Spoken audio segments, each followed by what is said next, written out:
یہ بندے کو غلط فہمیاں ہو جاتی ہیں نا. آپ کبھی پروٹوکول والے بندے دیکھیں نا, پروٹوکول والے 2 گاڑیاں آگے 2 گاڑیاں پیچھے, اور ادھر بھی بندے بھاگ رہے ہیں ادھر بھی بندے بھاگ رہے ہیں. چلیں جو بھاگ رہے ہیں ان کا تو مجھے نہیں پتا, پر جو اندر بیٹھا اسے مزہ بڑا آتا ہے. وہ میری گڈی مگر پہ بج دیں. یہ مطلب حالانکہ یہ مقام لطف لینے کا نہیں, یہ ڈرنے کا مقام ہے, یہ خوف کا مقام ہے. آپ پروٹوکول دیکھیں کبھی, پروٹوکول. آپ کے سیاستدانوں کو اتنا زیادہ پیار نہیں پاکستان سے, الا ماشاء اللہ. وہ تو یہاں آئیں نہ موج کریں باہر ہی, وہ تو اس لیے آتے ہیں کہ وہاں ان کی گاڑی کے پیچھے کوئی نہیں بھاگتا. یہ مزہ لینے آتے ہیں, نعرہ کوئی نہیں لگاتا تگڑا کر کے. وہاں خود اکیلے سڑکیں پار کرنی پڑتی ہیں, وہاں خود دوڑ دھوپ کرنی پڑتی ہے. یہ مزہ جو ہے نا یہ کھینچ کے یہاں لاتا ہے. او بھائی چاروں جانب کارکن ہو, مرید شاگرد ہوں تو بڑا مزہ آتا ہے, اور اگر چاروں جانب خدا کی رحمت ہو تو, چاروں جانب رحمت ہو تو کیسے ہو. حضور نے وعدہ فرمایا تو 1 بار درود پڑھ اللہ 10 رحمتیں نازل کرے گا, اور تو 10 بار درود پڑھ اللہ 100 رحمت نازل کرے گا. اور فرمایا تو 100 بار درود پڑھ, رب تیری پیشانی پہ لکھ دے گا کہ یہ بندہ منافقت سے بھی بری ہے, جہنم کی آگ سے بھی بری ہے. تو آپ کے تو دائیں بائیں رحمت ہوگی, رحمت میں نہا جائیں گے. شرط یہ ہے کہ حضور پہ درود پڑھیں. اور نبی پاک علیہ السلام نے فرمایا قیامت کے دن میرے زیادہ قریب وہ بیٹھے گا جو زیادہ درود پڑھنے والا ہوگا. 7ویں بات, نعت شریف پڑھنے والے سے, تعریف کرنے والے سے بھی حضور پیار کرتے ہیں. ناراض ہو گئے ہو جو میں سے ٹوٹ جانا ہونی. او خدا کے بندو, نعت بھی آپ نے چند لوگوں کے ذمہ لگا دی ہے. حضور کے تو ہر غلام کو نبی پاک کا نعت خواہ ہونا چاہیے. کتنی باتیں ہم کرتے ہیں. یہ تقریروں کا دور ہے, صرف خطیب ہی تقریریں نہیں کرتے, عام بندہ بھی بڑی تقریریں کرتا ہے. آپ کسی کے بیٹھ جائیں وہ بولنے چولنے کوئی نہیں دیتا. بلکہ بہت سارے بندے تو ایسے ہیں, میں کئی دفعہ دیکھتا ہوں کہندے جی قطع کلامی معاف, تے نال ہی گل شروع. اور میں کہ پوچھتے لے ساں تینوں معاف کیتا بھی ہے کہ نہیں, پوچھا بھی نہیں اور بات شروع کر دی. قطع کلامی معاف, تو میں نے کہا بندوق کیوں نہیں ساتھ لایا, بندوق دکھا کے کہتا دینی ہے معافی کہ نہیں. یہ کیا فلسفہ ہے آپ کا. آپ آداب مجلس کا خیال کریں, تھوڑی باتیں کریں. زیادہ باتیں کرنے والے آدمی کا وقار ختم ہو جاتا ہے, اس کی وفاداری داؤ پہ لگ جاتی.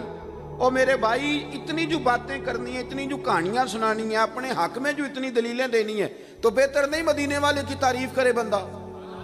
دیکھو نا میرے اعلیٰ حضرت کیا کہتے ہیں سرور کہوں کہ مالک مولا کہوں تجھے, باغ خلیل کا گلے زیبا کہوں تجھے, تیرے تو وصف عیب تناہی سے ہیں بری, حیران ہوں میرے شاہ میں کیا کیا کہوں تجھے.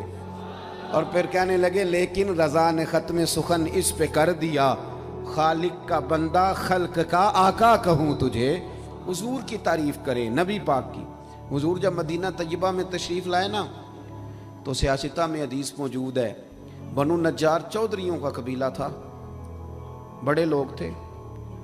اب تو نعت بھی غریبوں کا بچہ ہی پڑھتا ہے, نعت بھی غریبوں کا بچہ. یہ حضور کا پیار اکثر غریبوں کے حصے میں آتا ہے.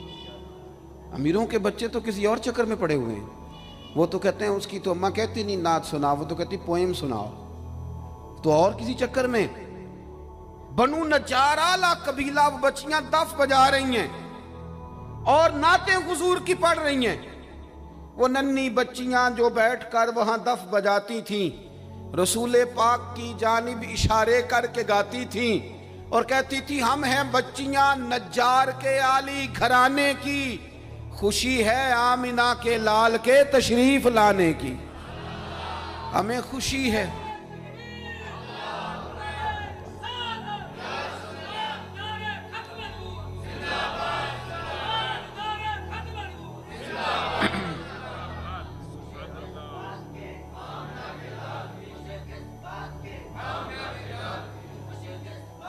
جزاک اللہ. آپ نے ناراض نہیں ہونا, اس جوان نے نعرہ لگا, میں تو ساری تقریر بغیر نعروں کے کرتا ہوں. کچھ بغیر نعروں والے خطیب بھی ہوتے ہیں نا. میرا شوق ہے کہ بس لوگ سنیں, لیکن بزرگوں نے نعرہ لگایا اور جوان نے نعرہ لگایا, ہم کتنے سارے بیٹھے تھے, ان کی آواز پھر بھی ہم سے اونچی رہی. یہ شوق ہے, نعرہ ایک جذبہ ہے. یہ ایک جذبہ ہے، کبھی لگانا پڑ جائے نا. چلیں آپ کو ایک بات بتاتا ہوں، میں نا کچھ سال پہلے ربیع الاول شریف میں ہمیشہ کا مسافر ہوں، سفر ہی کرتا رہتا ہوں اور بڑے بڑے لمبے کرتا ہوں. تو میں تھکا ماندہ کہیں 2 بجے رات کو آیا تو ایک چودھری صاحب ہیں میرے شہر کے اور میرا بڑا پیار ہے ان سے، لیکن رائے کا اختلاف بھی اپنی جگہ پہ رہتا ہے. میں اترا گاڑی سے تو مجھے کہنے لگے اے ربیع الاول شریف دے کنے دن رہ گئے نے؟ میں کہ خیریت کہندے راتی ساڈے گوانڈ بھی جلسہ سی، مولویاں ساؤن نہیں دیتا. تو اب میں تھوڑا سا بے باک بھی ہوتا ہوں بعض معاملات میں نے بھی فی البدی جواب دیا، میں کہ چور سب الیکشن آ لیندے ہو تساں بھی نہیں ساؤن دینا. تو مولوی تو ایک سائڈ پہ ہو کے دین کی بات کرتا ہے، تسی تے بوہا پٹ کھاندے ہو بندے دا. دکاندار منت کر رہا ہے تینوں دیاں گے ووٹ کرما لیا، ٹر جا کوئی کام بھی کرن دے. لیکن آپ ایک اور پھر آپ لوگوں کا نقص یہ ہے کہ پچھلے 5 سال آپ کسی اور کے نعرے لگا رہے تھے، یہ 5 سال آپ کسی اور کے لگا رہے ہیں، اگلے پتہ نہیں آپ نے کس نے لگانے. ہمارا مقدر دیکھو نا، جب سے پیدا ہوئے مدینے والے کا نعرہ لگا رہے ہیں اور یہی نعرہ لگانا ہے ہمیشہ. میرا عرض کرنے کا مقصد یہ ہے کہ یہ جذبات، یہ شوق دین کے لیے، ورنہ کبھی کسی کو شعر کہہ رہے ہیں، کبھی کسی کو کچھ کہہ رہے ہیں، کبھی کسی کو پتہ بعد میں چلتا ہے کہ جس کے ہم نعرے لگا رہے تھے وہ تو کہیں اور نکل گیا، بعد میں وہ تو کہیں اور نکل گیا. اللہ تعالیٰ سمجھ عطا فرمائے. تو یہ چند چیزیں میں نے آپ کے سامنے رکھیں جس سے نبی پاک نہ راضی ہوتے ہیں. یہ کام کریں گے انشاءاللہ، نماز پڑھیں گے انشاءاللہ تعالیٰ، دین پہ عمل کریں گے انشاءاللہ تعالیٰ، یتیم کے سر پہ ہاتھ رکھیں گے انشاءاللہ تعالیٰ، بچیوں کا خیال کریں گے انشاءاللہ. اور سمجھ آ رہی ہے میری بات کی؟ سرکار کی محبت پوری طرح اپنی طبیعت میں پیدا کریں گے انشاءاللہ، درود پاک کا خیال کریں گے انشاءاللہ. ان چیزوں پر توجہ کریں.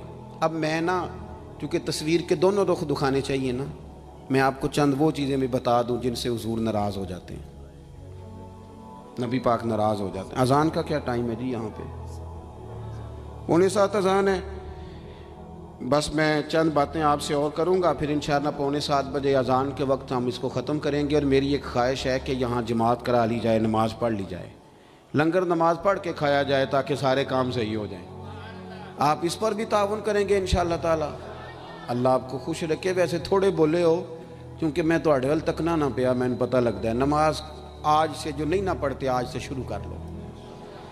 آپ نا، میں گناہگار آدمی ہوں پر میرے کہنے پہ نا آج عشاء اور صبح کی فجر پڑھ کے تو دیکھو، یہ 2 پڑھ کے دیکھو. مجھے امید ہے زور آپ کو خود کہے گی آجا پڑھ لے مجھے بھی. شروع تو کرو نا یار. کریں گے انشاءاللہ تعالی. اللہ آپ کو برکت دے. کچھ کام ایسے ہیں جن سے نا حضور ناراض ہو جاتے ہیں. چلیں اسی سے، نماز سے ہی وہاں شروع کیا تھا، نماز سے یہاں شروع کر لیتے ہیں.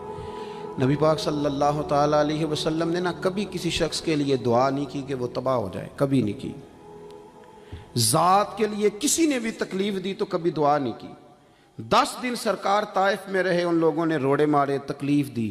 کہا فرشتے نے آ کے کہ اگر آپ اجازت دیں تو 2 پہاڑیوں کے درمیان رکھ کے ان کو مسل دیں.